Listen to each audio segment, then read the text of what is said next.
Welcome to Talking Business with me, Mariko. This week, we're in the Japanese capital, Tokyo. There are very few women at the top of Japanese businesses. So what prevents them from reaching those heights and what can be done about it?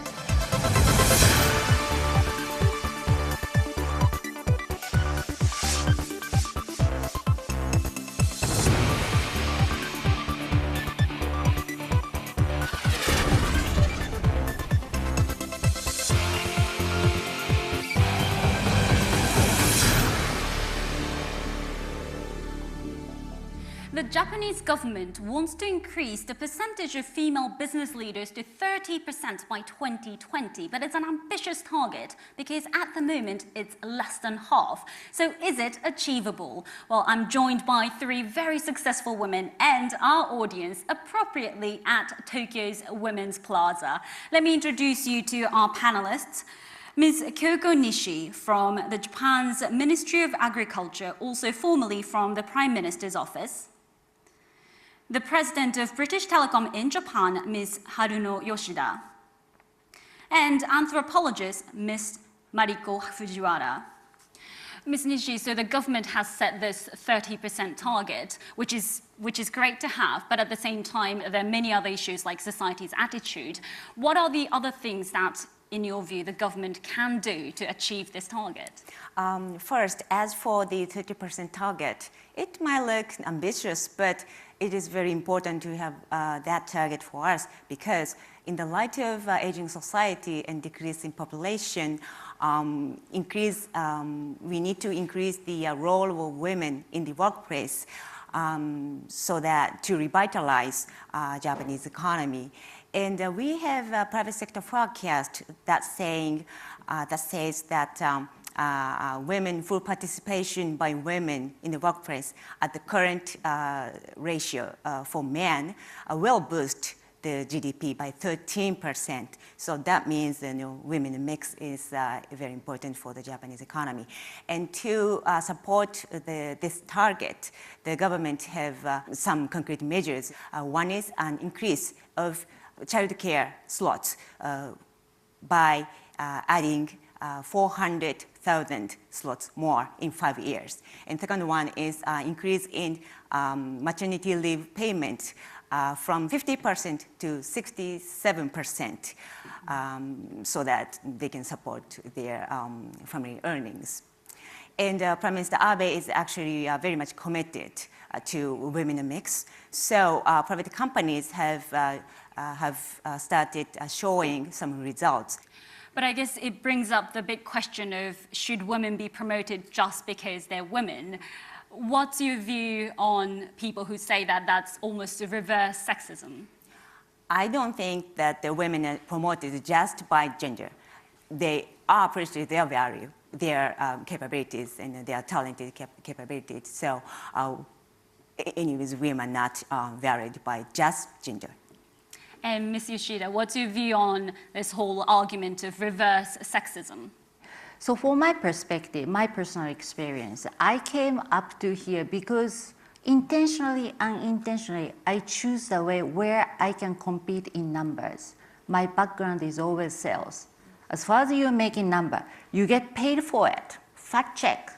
As far as you beating the numbers, others, and it stands out in the market. Even you get promoted because company wants to retain you, or the headhunter call you, right? That's how I came all the way up to here. For my promotion and for my raise, I even changed the country. I even changed the company, obviously, because I was desperate to earn money because I was a single mother. I had to do that. But I think right now, talking about that the promotion only because she is a woman is not the right way to put it. However, I definitely believe that we should have good role models, right? The models, so that at least for youngsters, let them think that, that can be a way for me. That can be my option as well. And Japan, for gender gap analysis, we are what, 104th? Out of 130 or something. It's really developing country, we have to admit. We are so lower compared to other, G7 or other, developed country, right? There is a lot that we need to fix. There is unnecessary sleeping, forced to sleeping beauties out there. So it's not we promote them because of the gender, but it's just that too far underutilized. That's where it is. So wake them up, warm them up, paying attention, and put infrastructure to support them. Again, this is the jungle we are talking about. We have no infrastructure to support them yet. So building civilized society from a jungle is a lot to do. However, we need a good role set of the pioneers ready to show the world, or at least that the females coming after us, that here is your potential option in the future that we have to do right now. I was talking to a banking executive who said when he even offered promotion to some of his female staff, some of them actually declined. In your view, why is that? Because, I don't know her situation. I jumped on when BT provided me this, offered me this position, because I thought, I have to earn money, right? That's the fundamental. I have to. Well, if there is other option, if you have a husband, you have income source and everything, you might need it, and then you might have the room to think about it. I had no room to think about it. That's about it. So I don't know the situation, but I would say boys being ambitious, but girls be bold. Not this bold, but bold. You have to be bold intentionally, because we are far behind in terms of taking a grab the opportunity. We are educated to be always couple of steps away from the boys, right? That's how educated, that's in our blood. Let's change that. Girls be bold, that's my advice. And Ms. Fujiwara, what's your view on these female staff who might actually not want to become a manager? What's causing that? I think in general, it is important, especially for women, that they have a plan how they want to achieve. In other words, they both need the goal as well as the plan to achieve that goal. And also, on that plan, they have to write in what they would like to achieve at each step of the way. For example, if they want to get married, if they want to have children, I think to continue working, you need planning as well as strategies. But before having those plans and strategies, you also have to train yourself to have proper foresight. In other words, in choosing the subject in the universities and colleges, you should be thinking, what are some of the areas that Japan need to explore in order to sustain its economic growth? What are the pioneering subject areas in which women are able to put in their effort and to cultivate? Men are also trapped in the worldview of yesterday, very many of them. And so many men I know, my colleagues included, were actually prepared for the business of yesterday. But women, if they want to have a very interesting and challenging career, they should be preparing themselves for the future businesses. Well, for this week's Talking Point, our resident comedy consultant, Colm O'Regan, has been taking his own look at the gender divide. People have been saying that I have just sat in the comfort of my own city and never ventured abroad when trying to cover global issues. This week, I have come to Japan. Okay, I have to confess, we haven't come to Japan, we've come to the Japanese gardens here in Kildare in Ireland. How do you increase the number of women in senior positions? Now, some people might say, well, one way of addressing gender imbalance is to not have a man talking about women's senior roles in business. And some people might have a point. And yes, I suppose maybe we should get a woman to do this instead of me. But they offered me the job and I took it. And, you know, progress is slow. It's not just Japan who are trying to get more women into the boardroom. Similar things are going on around the world. It's time to look at gender balance in a completely different industry, the tech sector. So it's time for me to board my imaginary plane from Japan back to Dublin.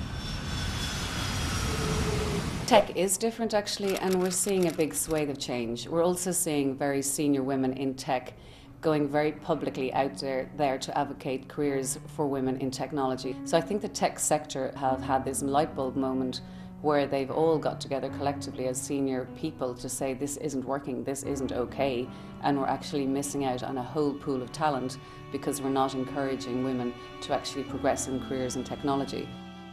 So yes, there's a big focal point in tech, but is it still difficult? Yes, it is. We see the intake in computer science related subjects still below 20% when it comes to women. We don't get to young girls quickly enough to let them know that this is a viable career, that they can be talented in technology, that there are opportunities for them in technology.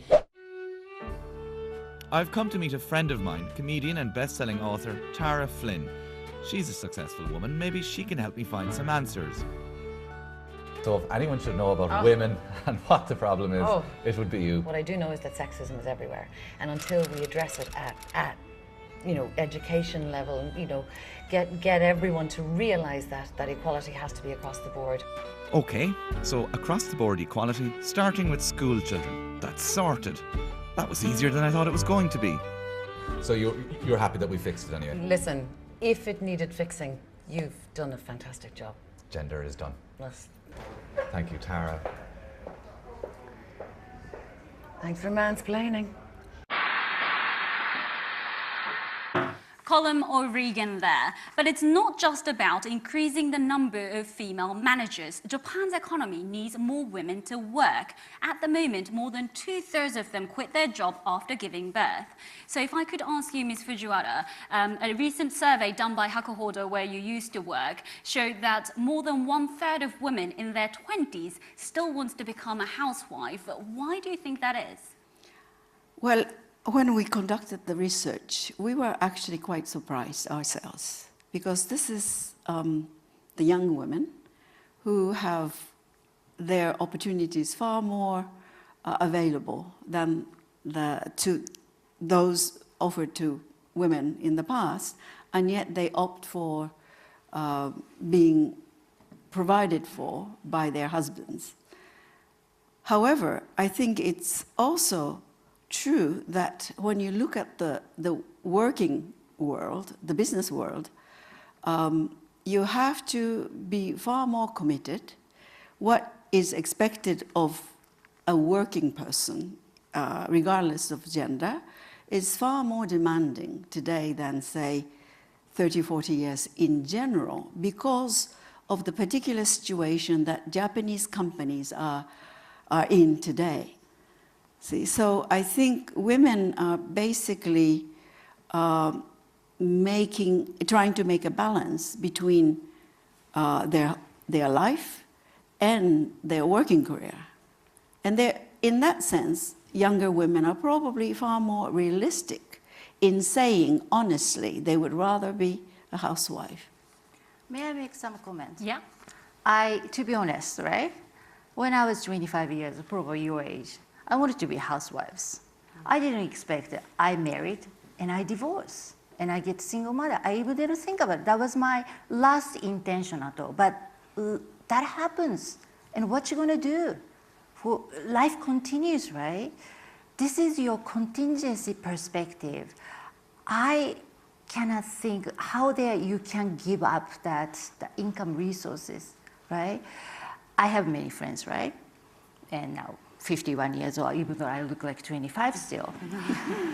My friends, even though they're married happily, husband get also sick, and world changing dynamically, right? As she said, that the business is so competitive, husbands sometimes lose their job, decrease their salary, or many things happens and you still have to take care of the children and family. That also is very important responsibility. The fundamentals is that, see what crisis Japan is facing. We all have to stand up and earn money to pay back this debt. And we have to survive and continue this country to next generation. That's what we have to do.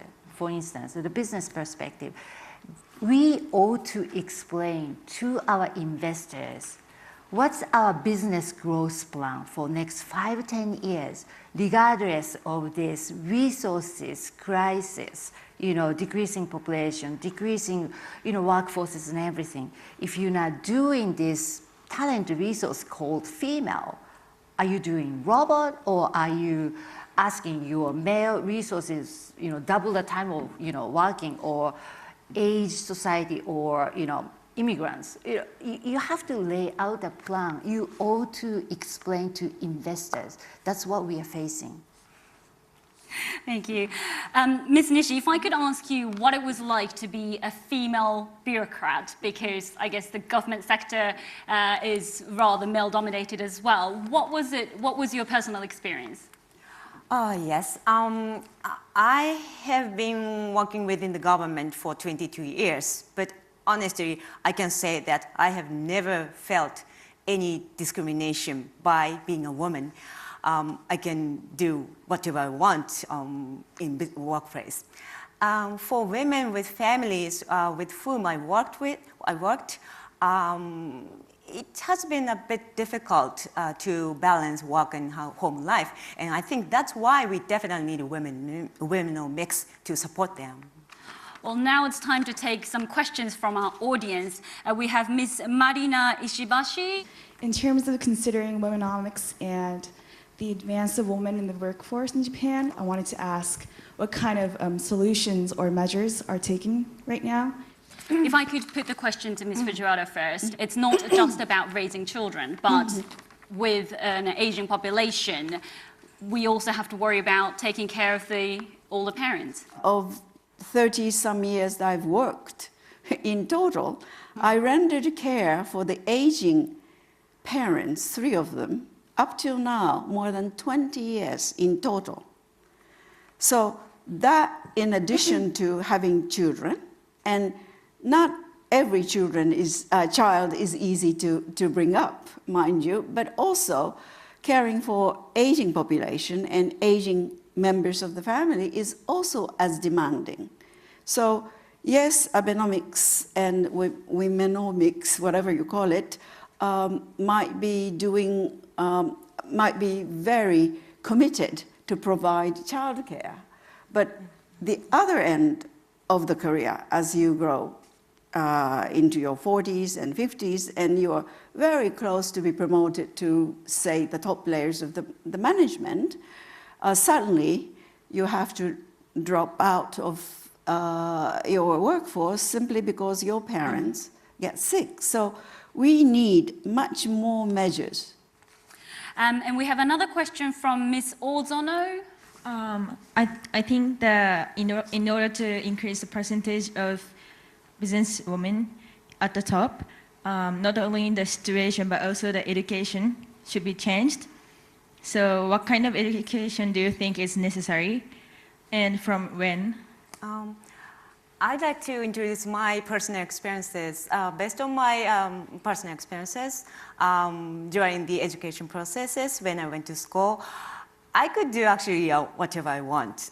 Probably my parents allow me to do so, and also my teachers as well. And so I definitely encourage you all that you take all the opportunity during your college days or after start your career in the workplace.